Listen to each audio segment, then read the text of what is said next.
the big dub. And he does it in dominant fashion with a landmark shot that everybody keeps talking about, the world tweeting about it. Everybody wants to have this conversation. And Caroline, the problem with the conversation we're having, we're going to get into a lot of Scottie over the course of the show, but the problem we're having with the conversation right now is it feels like we can't say Scottie Scheffler without at some point making a Tiger Woods comparison. And I think at the end of the day, trying to even evoke the name of Tiger with Scottie is a lose-lose situation, because as good as Scottie Scheffler is and as great as this is and all the elite company type tweets you see, the cultural phenomenon known as Tiger Woods was something different. And I just wish that we could have the Scottie conversation without having to then couch it under the name of Tiger Woods.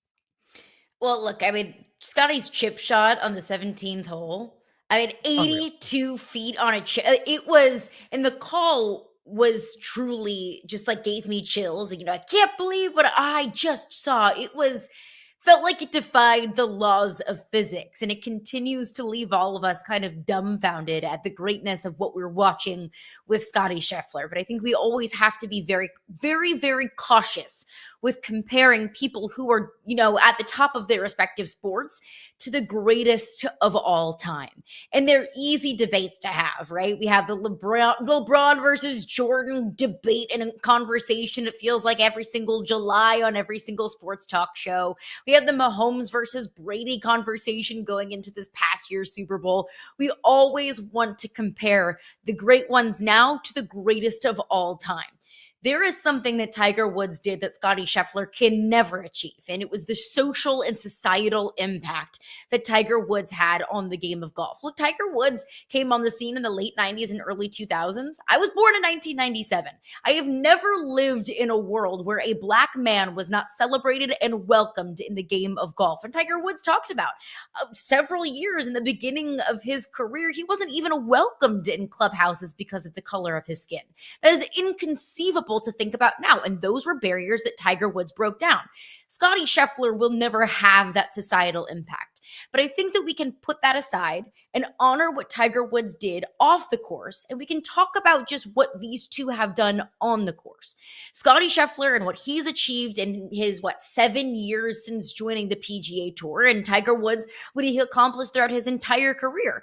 We can make this comparison that what Scottie Scheffler is doing now is on course and on par, no pun intended, but maybe I'll just take it anyways, that he's on par for what Tiger Woods has accomplished and achieved. I mean, Scottie Scheffler now has 18 PGA Tour wins. Now, Tiger Woods has significantly more, but he's been around significantly longer.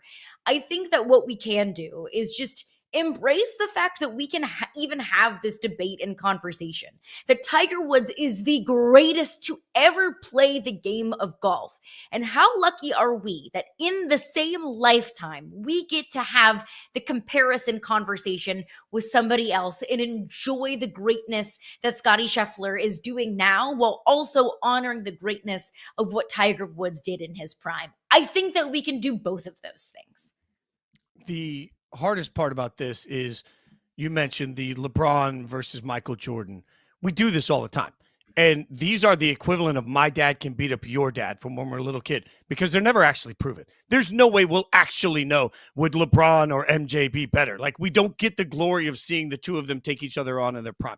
So by default, the argument comparing one legend to another is failed, right? But there is some part of this conversation that I think what we need to do is we need to look at maybe Kobe. Instead of Michael, LeBron, let's look at Kobe. Somehow along the way, Kobe stopped getting some of those comparisons and he created his own lane. It was just a Kobe conversation. So one that for whatever reason, we don't seem to want to allow to happen for LeBron. I wish we could. But realistically, I think that's what we have to find for Scottie. Like, Scottie is a phenomenon. You see LeBron out there. Every celebrity was tweeting about it over the course of the weekend. It's awesome to see.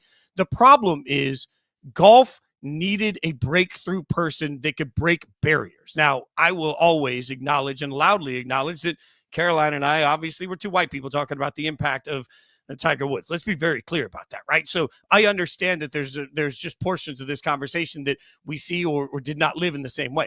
You have to acknowledge at some point the cultural phenomenon of Tiger Woods was so great. it was so impactful. It broke down barriers, not just because of the way he looked, but also because, frankly, people that didn't even give a damn about golf suddenly cared about golf because they cared about Tiger. There are certain people that are phenomenons. They're sensations. Now, Scottie Scheffler can be great. He may turn out to be even better than Tiger. Oh, awesome. But he will never be more impactful than Tiger. And your random person will never give a damn the same way that they gave a damn about Tiger. It's just impossible. You can't recreate firsts. And because of that, what we end up with is a situation where I think what we should do is simply normalize the greatness of Scottie Scheffler, which is happening right now, without expecting that to be transcendent. Because frankly, to no fault of his own, but when you're a rich white dude from Texas playing golf, like you just don't hit the same way. It's just impossible. Somebody that's never watched golf before doesn't look at Scottie Scheffler on the grass and say, you know what? Golly, man, I see a little bit of myself in that guy. Wow, if he did it, I can do it. Like that's not real. There is no that level of relatability is simply never going to exist, and it doesn't have to. Like you don't have to be relatable to be great. I just think that what we have to understand is that the greatness of Tiger wasn't even really just in the result. He's the rare unicorn because he was a first and he was also a GOAT. And when you get a first and a GOAT together, it's like the first girl that you ever fell in love with.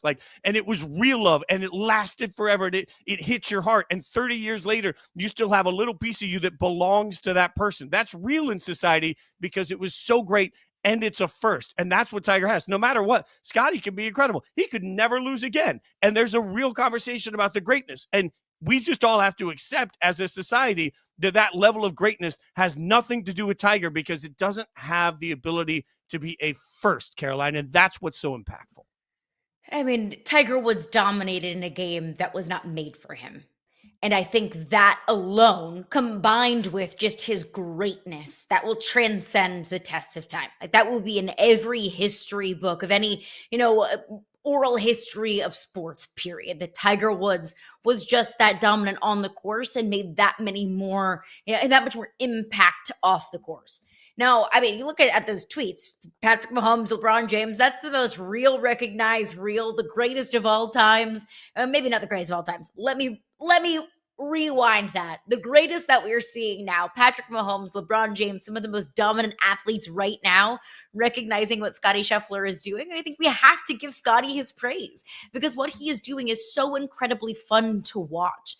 And while the societal impact that Tiger Woods made will never be matched by anybody, I do think there is a certain impact that Scottie Scheffler made in a time in the LIV Golf Tour, when the PGA Tour was viewed as the most traditional kind of entity in sports. And then the LIV Golf Tour comes in and felt like it kind of tainted that it was a Saudi league, that they were paying some of the best golfers in the world hundreds and millions of dollars to be part of kind of this gimmicky league. And it felt like this league in the PGA that we put on a pedestal that feels so impenetrable all of a sudden was penetrated by greed and by money. Scottie Scheffler stuck with the PGA Tour, and we're seeing the success that he is having, that he is a celebrity now, that even people that aren't diehard golf fans, I will put myself in that category, are so drawn to what Scottie Scheffler is doing because we are so drawn to greatness.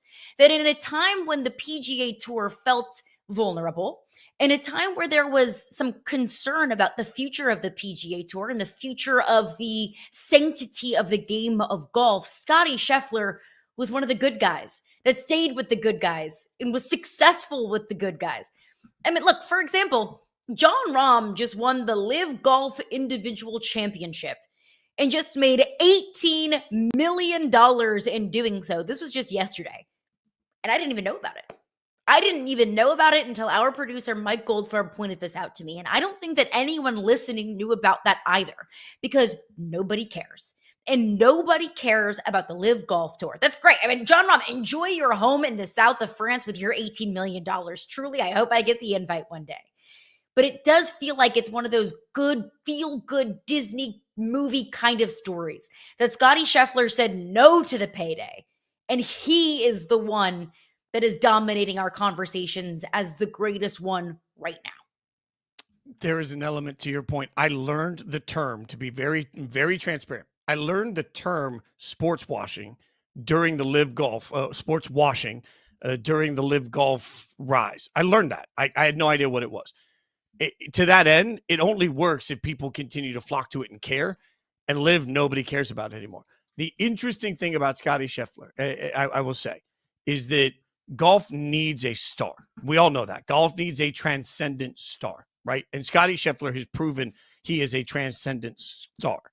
Golf didn't need a hero right now. And that, in many ways, is what Tiger Woods became in his beginning to so many people, particularly flocking to watching the red shirt, seeing what happened. It became this iconic Superman, sort of Batman. It rose above. Scottie Scheffler doesn't have to be any of those things. He just has to go out and be great. And he's proven that he's great. He's proven that he has a real opportunity to be an all-time great. And that in and of itself is worth appreciating, because you're right. When we forget that somebody else won $18 million yesterday, that speaks to what Scottie Scheffler has done. He has proven to be the star that golf needs. I just hope that we can allow him simply to be only that. We'll break down more Scottie Scheffler throughout the course of the show. Obviously, got some questions that relate to some of the other athletes that were tweeting about him. We'll do that. But